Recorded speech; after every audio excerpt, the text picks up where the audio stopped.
Hello students, I hope that you will be happy. I am Ramchandra Singh,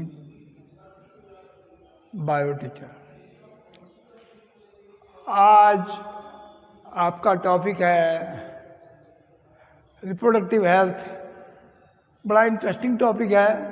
आप जरा ध्यान से देखेंगे तो वैसे तो ये आपको याद नहीं हो पाता, ज़रा समझ लें तो अच्छी तरह ये आपको ध्यान में वीडियो को देखते समझते समझते आपको ध्यान में आ जाएगा कि क्या है और कैसे इसको हम कंट्रोल कर सकते हैं। तो इसमें है ये इंक्रीजिंग पॉपुलेशन, यानी कि बढ़ती हुई जनसंख्या। आज विश्व की जनसंख्या बढ़ती जा रही है। भारत की जनसंख्या तो बढ़ी, विश्व की जनसंख्या बढ़ रही, साथ साथ में हमारे भारत की जनसंख्या भी लगातार बढ़ रही है। इसके बड़े दुष्परिणाम होते हैं। अब पहला कारण है कि आखिर ये जनसंख्या बढ़ ही क्यों रही है, क्या कारण है, पहले क्यों नहीं बढ़ी इतनी, आज क्यों इतनी जनसंख्या तेजी से बढ़ रही है। इसके कारणों पर ध्यान दें पहले हम, जिन कारणों से जनसंख्या बढ़ रही है। जनसंख्या वृद्धि का पहला कारण एक तो है अशिक्षा। आज भी हम और अंधविश्वास। आज भी हमारे देश में बहुत लोग इतना शिक्षित होने के बाद भी काफ़ी समाज अंधविश्वास में जी रहा है। कोई पुत्रों की चाह में जी रहा है कि मेरे पुत्र हो जाए। कोई ये सोचता है कि जितने ज़्यादा होंगे उतनी कमाई करेंगे, कमा के लाएंगे, अच्छा मिलेगा। लेकिन इसके दुष्परिणाम की ओर नहीं देखते कि इसका क्या परिणाम होगा। तो इन अंधविश्वासों के कारण भी हमारी जनसंख्या बढ़ रही है। थोड़ी आयु में विवाह कर देते थे, अब तो खैर कुछ कम हो गया है, चलो कुछ कम हुआ, कानूनी नियम भी बन चुका है। लेकिन पहले आज भी बहुत से लोग हैं, कुछ समाज ऐसे हैं जिनमें बहुत थोड़ी उम्र में शादी कर दिया जाती है। इससे उनका स्वास्थ्य भी डाउन होता है, लेकिन जनसंख्या बढ़ती है। कम आयु में शादी करना, अशिक्षित होना, छोटे परिवार के महत्व को ना जानना, कुछ तो एक और एक हमारे देश की जलवायु गर्म है। गर्म जलवायु में जल्दी मैच्योर होते हैं आदमी, इसलिए भी जनसंख्या अपने देश की बढ़े। विश्व की तो बढ़ी, अपने देश की भी बढ़े। तो हम तो अपने देश पर विचार करें। यदि हम जनसंख्या को लें, जिस समय हमारा देश फ्री हुआ, स्वतंत्र हुआ हमारा देश, उस समय हमारे देश की जनसंख्या लगभग 35 करोड़ थी। उसके बाद इसमें इतनी वृद्धि हुई, 47 में थी 35 करोड़ के लगभग, और अब देखते हैं हम तो हमारी जनसंख्या 1 अरब और 40 करोड़ के आसपास पहुंचने वाली है लगभग। तो उससे तिगुने से भी ज़्यादा जनसंख्या इतने टाइम में होगी। लगभग 73 साल का समय हुआ है और जनसंख्या तिगुने पर पहुंची। इसके दुष्परिणाम है, खाने को नहीं मिलेगा, लोग भूखे मर जाएंगे, खाद्यान्न उत्पादन नहीं हुआ इतना। तो ये आया हमारा कि क्या कारण हुआ। और एक कारण ये है सबसे बड़ा, आज भाई देखो, कहना तो नहीं चाहिए, वोट की नीति।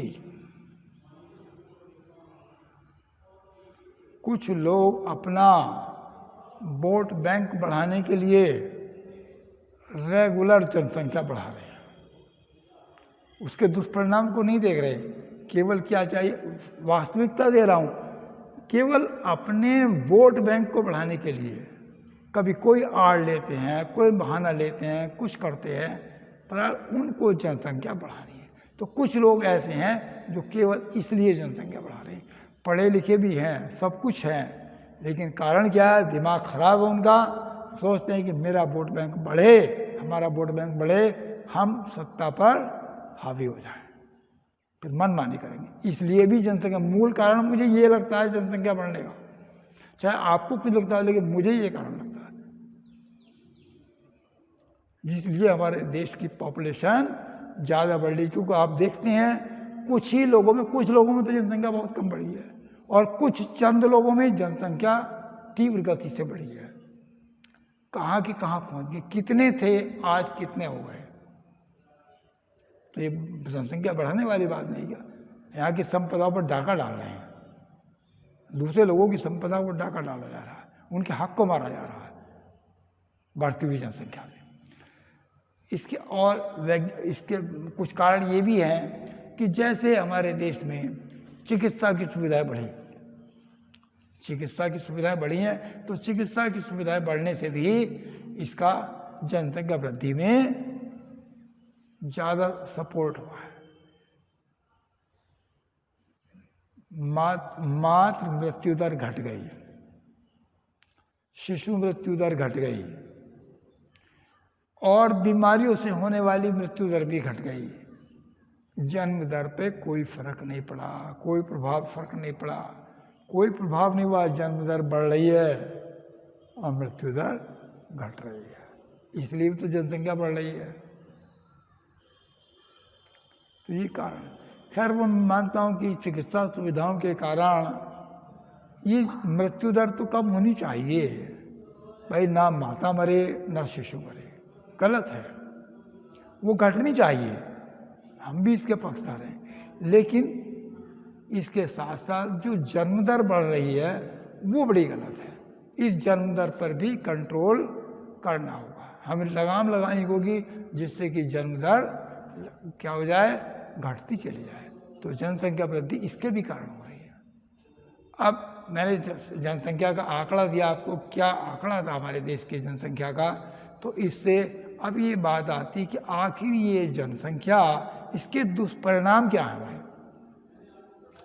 क्या दुष्परिणाम है जो संख्या बढ़ती है तो उससे।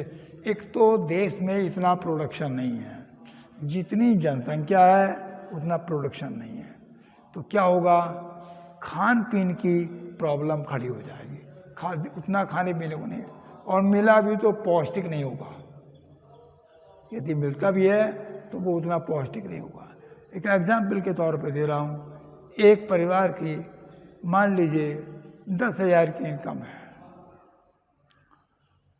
और 12 बच्चे हैं उसके, 2 आप रहे, कितना पड़ेगा, क्या उनका खर्च उठाएगा, नहीं उठा पाएगा, ना तो उन्हें खिला पाए, ना एजुकेशन दे पाए, ना अन्य सुविधा दे पाए, केवल मजदूर बनेंगे, मजदूर चोरी करेंगे, डाके डालेंगे, जेब काटेंगे, आतंकवादी बनेंगे। ये आतंकवादी इसलिए बन रहे हैं, खाने को तो है नहीं कुछ, बच्चे 10-10 हो रहे हैं इकट्ठे जनसंख्या के कारण। तो ये भी कारण है जनसंख्या, आतंकवादी भी इससे बन रहे हैं, तो ये नुकसान है। एक के पास मान लो 2 या 3 बच्चे हैं तो और आमदनी है, तो वो उतना ही पैसा उन पे इन्वेस्ट करेगा, तो उसके बच्चे अच्छे पढ़ लिख जाएंगे, अच्छे नागरिक बनेंगे। जब अच्छे पढ़े लिखेंगे अच्छे नागरिक बनेंगे, अच्छा खान पीन होगा, तो ये रहा। वो बीमारियों से इलाज नहीं करा पाएगा जिसके पास ज़्यादा बच्चे हैं, बीमार हो गए तो कहाँ से इलाज कराएगा, पैसा ही नहीं है, मर रहा मरो, तो ये भी नुकसान होगा। रहने के लिए जगह नहीं है, कहाँ से लाएगा, दूसरों की जगह हड़पेगा, मेरी जगह नहीं है इसकी हड़प लो, झगड़ा करेगा तो लड़ाई झगड़े होंगे, संख्या बढ़ने, परिवार में होंगे और लोगों से होंगे, संख्या ज़्यादा बढ़ेगी दूसरे को दबा लेगा, तो इसमें भ्रष्टाचार बढ़ेगा, तो ये भी हानि हुई जनसंख्या वृद्धि की। तो इस तरह गिनायत को नए कितने लॉस होते हैं जनसंख्या वृद्धि से। अब ये जनसंख्या पर बात आती है कि आखिर कंट्रोल कैसे किया जाए, इस जनसंख्या पर हम कंट्रोल किस प्रकार करें। तो ये कंट्रोलिंग के लिए मैं 2-4 पॉइंट आपको बता रहा हूँ, कुछ आप भी समझदार हैं तो पॉइंटों पर ध्यान दें। एक तो शादी की उम्र बढ़ा देनी चाहिए, कम से कम मैं समझता हूँ कि 21 वर्ष और 25 वर्ष आयु होनी चाहिए शादी की, ताकि कम समय मैच्योरिटी भी आ जाएगी, समझदारी भी आ जाएगी उनमें। और बच्चे भी कम समझदारी होगी तो सीमित परिवार के महत्व को समझेंगे और जनसंख्या पर भी ध्यान रखें। एक तो ये होना चाहिए सरकारी तौर पर यानी कि कानूनी तौर पर उनकी आयु को बढ़ा देना चाहिए। और एक ये है सरकार को चाहिए जनसंख्या नियंत्रण कानून लाए जल्दी से जल्दी। जिसके पास अधिक बच्चे हैं नागरिकता समाप्त कर दी जाए, वोट डालने का अधिकार समाप्त कर दो, कोई सुविधा ना दी जाए, अपने आप आएंगे लाइन पर। जब तक इस प्रकार के कानून नहीं बनेंगे जनसंख्या पर नियंत्रण नहीं होगा। क्यों दी जा रही है सुविधा? बंद करो इनकी सुविधा।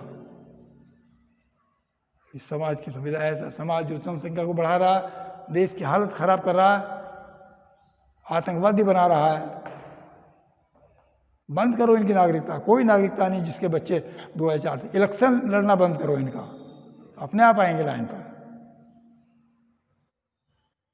तो ये भी एक सख्ती करनी पड़ेगी हमें, जनसंख्या नियंत्रण कानून लाना पड़ेगा। जब तक कानून नहीं लाएंगे सरकार, जब तक जनसंख्या पर नियंत्रण नहीं होगा। ये बात है। अब व्यक्तिगत तौर पर यदि हम देखें, मेडिकल तौर पर देखें, तो कैसे जनसंख्या पर कंट्रोल किया जा सकता है। चिकित्सीय तौर पर देखें तो कैसे नियंत्रण किया जाता है। इसके जो मेथड हैं जनसंख्या नियंत्रण के, वो एक तो है नेचुरल मेथड, एक है बैरियर्स हैं और नेचुरल हैं तरीके, और कुछ मेडिकल्स हैं जो लीला है। ऑपरेशन आदि की क्रिया है जिससे हम इस पर कंट्रोल कर सकते हैं। तो पहले मैं लेके चलता हूँ थोड़ा नेचुरल तरीकों पर। नेचुरल तरीके क्या हैं? नेचुरल में देखिए भाई, नेचुरल जो टाइप चीज़ें हैं वो सबके बस के नहीं है। जो एक समझदार व्यक्ति है वो तो नेचुरल का पालन कर लेगा, बाकी जनरली नेचुरल का पालन नहीं कर पाएगा। क्योंकि नेचुरल में एक तो ये बताया गया है कि जो सेफ पीरियड है बीच के, यानी कि पहले 10 दिन और बाद के 10 दिन छोड़कर, पहले 10 दिन को ये कॉपुलेशन क्रिया हो सकती है, बाद के 10 दिन कॉपुलेशन क्रिया हो सकती है। जो बीच के 10 दिन है इनमें कॉपुलेशन पर कंट्रोल किया गया है। तो क्योंकि इसमें ओवुलेशन होता है, उसी समय फर्टिलाइजेशन हो सकता है। फर्टिलाइजेशन होगा तो प्रेगनेंसी होगी। तो यदि पहले 10 दिन और बाद के 10 दिन पर कंट्रोल किया जाए अपने आप, बीच में पहले 10 दिन में कर लें कॉपुलेशन, या बाद के 10 दिन में, बीच के 10 दिन में ना किया जाए, तो बच्चे कम होंगे, जनसंख्या वृद्धि कम होगी। तो ये है नेचुरल में। एक होता है लैक्टेशन, वो भी नेचुरल है, यानी कि जब तक बच्चा दूध पीता है, जब तक मेंस्ट्रुअल साइकिल नहीं होती है, मेंस्ट्रुअल साइकिल नहीं होगी तो आगे बच्चों का जन्म नहीं होगा। तो ये भी वो तरीका है लैक्टेशन। लेकिन आजकल होता क्या, माताएं बच्चों को दूध नहीं पिलाती, कहीं मेरे शरीर की बनावट में अंतर ना आ जाए, मेरा शरीर की खूबसूरती कम ना हो जाए, इसलिए दूध नहीं पिलाती, चाहे बच्चे का विकास हो या ना हो। तो बच्चे का विकास भी रुकता है। बच्चे का विकास होने के लिए माँ का दूध पिलाना जरूरी है, इससे जनसंख्या पर भी नियंत्रण होगा और बालक का विकास भी सही होगा। एक ही कारण है नेचुरल में। और होता है नेचुरल में एक्स्ट्रा, यानी ये होता है एक्स्ट्रा इजाकुलेशन, यानी कि इजाकुलेशन जो है वो अंडर वेजाइनल ना हो, ये वेजाइना के बाहर हो तब। लेकिन ये तो बड़ा मुश्किल है, इसको कोई कोई कर पाता है। ये बहुत जो संयमी व्यक्ति है वही ऐसा कर पाती है। यदि एक भी असंयमी है तो ये नहीं हो पाता। हालांकि विधि अच्छी है, लेकिन एक भी उसको असंयमी है तो ये नहीं हुआ, समझदारी नहीं है। तो ये तो आपके नेचुरल वे रहे। अब आते हैं बैरियर। बैरियर में क्या है? बैरियर मीन्स रुकावट। तो बैरियर में जो रुकावट डाली जाती है मार्ग में, स्पर्म जो है ओवम तक ना पहुँचे, यानी नहीं पहुँचेंगे तो मिलन नहीं होगा। तो ऐसे कॉन्ट्रासेप्टिव जो है वो जैसे कि लूप का प्रयोग है, कॉपर टी है। लेकिन इनमें एक बात ध्यान देने की, इनको बड़े अनुभवी डॉक्टर से लगवाना चाहिए, क्योंकि यदि डॉक्टर अनुभवी नहीं है तो ये इन्फेक्शन कर देते हैं। लाभदायक हैं लेकिन इन्फेक्शन भी कर देते हैं, क्योंकि कॉपर टी वगैरह जो है इनमें कॉपर आयन देते हैं, और कॉपर आयन जो होते हैं वो स्पर्म की जो क्षमता है उसको समाप्त कर देते हैं। स्पर्म फिर वो निष्क्रिय हो जाते हैं और फर्टिलाइजेशन नहीं कर पाते। तो जैसे मैं बताया कॉपर टी लूप है, लूप तो अंदर जाने ही नहीं देता है, जाने से रुक लेता है। फॉर्म, कुछ फॉर्म होते हैं इस प्रकार के, फॉर्म लगा दिए जाते हैं। तो ये सब डिवाइस हैं इस टाइप की जो प्रयोग की जाती हैं, जिससे कि जनसंख्या पर क्या हो, कंट्रोल हो। और भी कुछ चीज़ें हैं जो आप बड़े होंगे, बड़ी क्लास में जाएंगे तो उनको आप सब ध्यान से सब समझेंगे, देखेंगे, कुछ किताब को पढ़ेंगे। जो मैंने PDF दिया है, इसका PDF दे रहा हूँ, उसमें इसका लिंक मिल जाएगा, उसमें और ध्यान से पढ़ना, तो ये उसमें भी पता चलेगा। कुछ पिल्स होती हैं जो खाई जाती हैं, वो भी रोकती हैं जनसंख्या वृद्धि को। तो ये किन के लिए है? ये विवाहितों के लिए है, जो विवाहित हो गए। अविवाहित ना समझे कि हम, क्योंकि वो तो पहले बिगड़ जाएंगे, अविवाहित करेंगे तो पहले शरीर का बिगाड़ कर लेंगे। केवल विवाहितों के लिए है, क्योंकि जनसंख्या तो विवाहित ही बढ़ाएंगे। तो यहाँ मैंने बताया कि पिल्स हैं, कुछ पिल्स चल रही हैं ऐसी जो कि प्रेगनेंसी को रोकती हैं।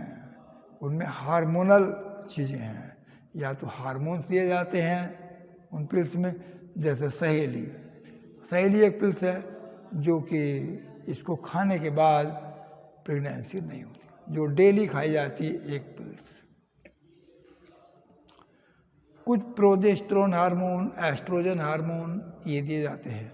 इन हार्मोन्स की पिल है, प्रोजेस्टेरोन की या एस्ट्रोजन की, या तो अलग अलग या दोनों का कॉम्बिनेशन, इस तरह से दी जाती है, वो भी इसको रोकती हैं। तो ये तमाम बैरियर्स इस प्रकार क्या करते हैं, रुकावट करते हैं, जनसंख्या को रोकते हैं। यदि वैसे रुकते तो इनका प्रयोग करें। और भाई इनसे भी नाकाम चले, आगे क्या होता है, उसके लिए क्रिया है शल्य चिकित्सा या ऑपरेशन। ये दो प्रकार का ऑपरेशन होता है, उसके तो फिर बचेगा ही नहीं, उससे तो जनसंख्या कंट्रोल हो ही जाएगी। वैसेक्टोमी और ट्यूबेक्टोमी दो होते हैं, एक होता है वैसेक्टोमी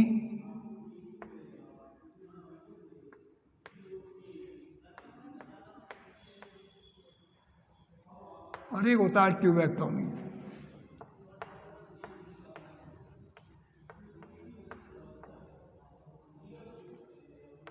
वैसेक्टोमी और ट्यूबेक्टोमी, वैसेक्टोमी जो क्रिया है ये पुरुषों में होती है और ट्यूबेक्टोमी क्रिया महिलाओं में होती है। पहले वैसेक्टोमी को समझ लें। तो वैसेक्टोमी में जो वास्ट डिफरेंस है जो नीचे से आती हैं, वास्ट डिफरेंस, ये वास्ट डिफरेंस है ऊपर को आती हैं, सारे स्पर्म इन्हीं में तो आते हैं वास्ट डिफरेंस में, ये वास्ट डिफरेंस आ रही हैं, फिर ये नीचे को मुड़ेगी तब जाएंगी। यदि हम इन वास्ट डिफरेंस को बीच में ही काट दें, इधर से काट दी, दोनों वास्ट डिफरेंस काट दिए, काट करके इनको मोड़ को बांध दें, इधर का मोड़ लगा दिया, ये इधर को मोड़ छल्ला लगा दिया, ऐसे ये बांध दिया हमने ऑपरेशन करके, ऐसे इसको बांध। अब देखिए जो स्पर्म नीचे बन रहे थे, जब ये काट के हमने बांध दी तो क्या इनका अब स्पर्म आगे जा पाएगा? स्पर्म बाहर नहीं निकल पाएगा, क्योंकि स्पर्म तो यहीं रह गया। जो रास्ता था, जो ट्यूब थी, वो तो हमने काट दी, ट्यूब को काट दिया, काटने के बाद उसको मोड़ के बांध दिया, दोनों ट्यूब बांध दिए, तो इसमें अब स्पर्म ऊपर नहीं जाएंगे। जब स्पर्म बाहर नहीं जाएंगे तो इजैकुलेशन नहीं होगा, और ना ही फर्टिलाइजेशन का, तो क्या होगा, इससे आगे जनसंख्या वृद्धि में कमी आएगी। तो ये कहलाता वैसेक्टोमी किस में है, ये पुरुषों में है। वैसेक्टोमी उससे बना वास्ट डिफरेंस है, वास्ट डिफरेंस में कट लगाया जाता है, इसलिए इसको वैसेक्टोमी कहते हैं। ट्यूबेक्टोमी होता है महिलाओं में, फैलोपियन ट्यूब से लिया गया ट्यूबेक्टोमी। तो ट्यूबेक्टोमी में जो फैलोपियन ट्यूब होती हैं, जैसे फैलोपियन ट्यूब है, दोनों ओर से 2 फैलोपियन ट्यूब होती हैं,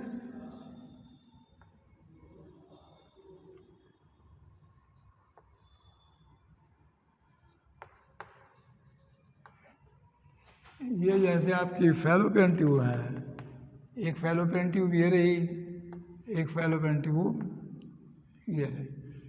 ओवम इन्हीं से तो आएगा, ओवम कहाँ बन गया, यहाँ बन गया। यदि ओवम का हम रास्ता ही बंद कर दें इसका जाना, तो आगे ओवुलेशन तो होगा लेकिन आगे नहीं जाएगा। इसको हम दोनों को यहाँ से काट दिया भाई, इसको काट दिया, इसको काट दिया, काटने के बाद इसमें गांठ लगा दी, मोड़ के इसको गांठ लगा दें, दोनों ओर से मोड़ के गांठ लगा दें, ऐसे ही इसको मोड़ दिया, गांठ लगा दी।